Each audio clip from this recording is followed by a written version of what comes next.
Ever get pulled into those real-life mysteries? The kind that grabs you by the heartstrings and makes you wonder, what if that was my family? Well, that's what we're diving into today. Buckle up, because this one spans decades. We're talking 1951, Oakland, California. Picture this. A bright, sunny day, a park bustling with families, and right in the middle of it all, 6-year-old Luis Albino vanishes. It's just like that. Gone. Luis was playing with his older brother, Roger. A woman approaches, promises candy. You know, the oldest trick in the book. Tragically, it worked. Right. Luis disappears, poof. And despite a massive search, no trace. It's every parent's worst nightmare, right? But here's the thing. Cases like this, they were sadly more common back then, weren't they? Less awareness, fewer resources. That's true. But beyond that, investigating a child abduction in 1951, completely different world. In what way? Think about it. No DNA databases, no Amber Alerts. Even forensic science was in its infancy. So what did investigators rely on back then? Eyewitness accounts, mostly. And anyone who's seen a crime drama knows those aren't always reliable. Plus, good old-fashioned door-to-door searches, combing through neighborhoods, hoping for a clue. Talk about a needle in a haystack. It was. To give you some context, think about other missing children cases from that era. The Solder children, for instance. Right, that one still baffles people to this day. These cases often went cold, not because of a lack of effort, but because the tools we take for granted now simply didn't exist. It's heartbreaking. So, with Luis's case, what did they find or not find in those early years? Thankfully, the Oakland Tribune covered the story extensively. Looking back at those archives is like stepping back in time. Those reporters, they didn't hold back. They painted a really vivid picture of the initial search. Massive effort. Police, military, even the Coast Guard, they were all brought in. Wow. They really threw everything they had at it. Imagine they were searching the city, the nearby waterways, you name it. But as we know, it wasn't enough. And the family, how did they cope? Through it all, Luis's family, especially his brother Roger, never gave up hope.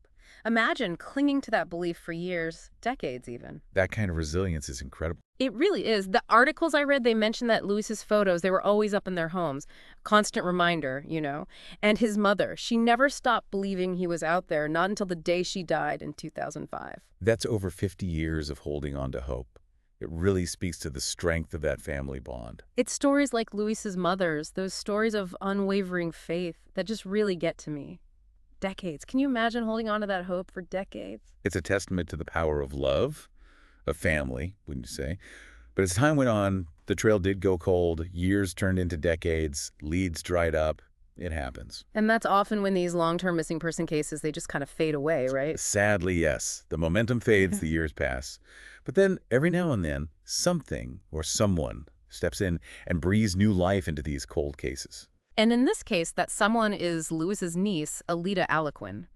Driven by family history, she decides to try something that's become pretty popular these days, DNA testing. Those home kits. I actually did one a while back, just out of curiosity. Fascinating stuff. Never know what you might uncover, right? Right.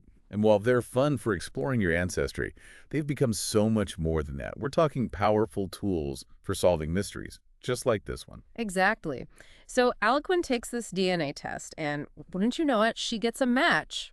What are the chances? Talk about a shot in the dark. Well, not a perfect match right off the bat. More like a clue.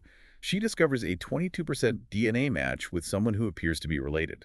Okay, for those of us who aren't DNA experts, break that down. What does 22% actually tell you about a family connection? So we share about 50% of our DNA with our parents, 25% with our grandparents, and so on. A 22% match.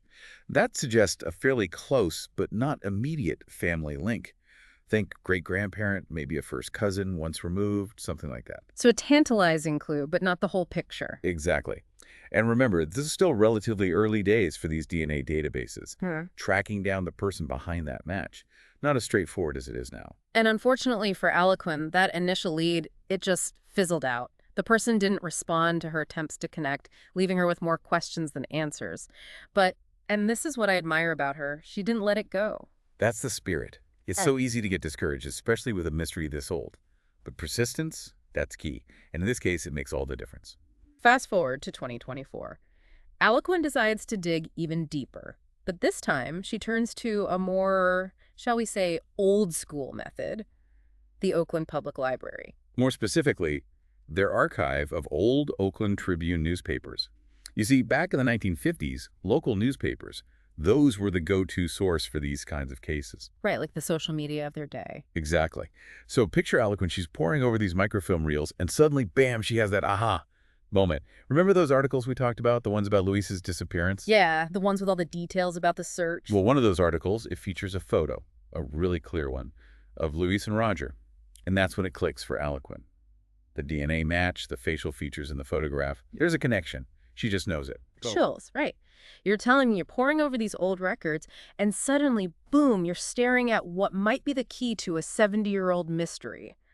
Talk about an adrenaline rush. And this is where the importance of those digitized records, it can't be overstated.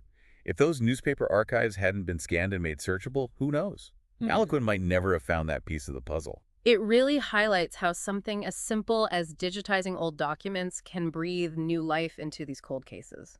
So Alequin has this potential breakthrough, the photo, the DNA match. What does she do next? She goes straight to the authorities, right? I mean, what else would you do with a leap like that? A 70-year-old cold case just landed in your lap. And that's exactly what she did. Alequin contacted the Oakland PD, armed with her DNA results and that incredible newspaper clipping.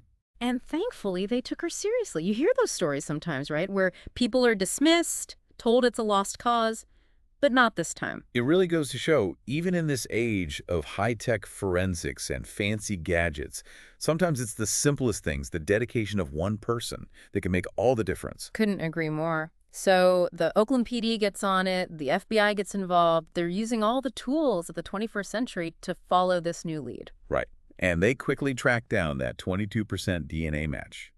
Turns out it leads them straight to Luis, who's living a quiet life on the East Coast. Can you imagine living your life for over 70 years and having no idea you were at the center of this mystery?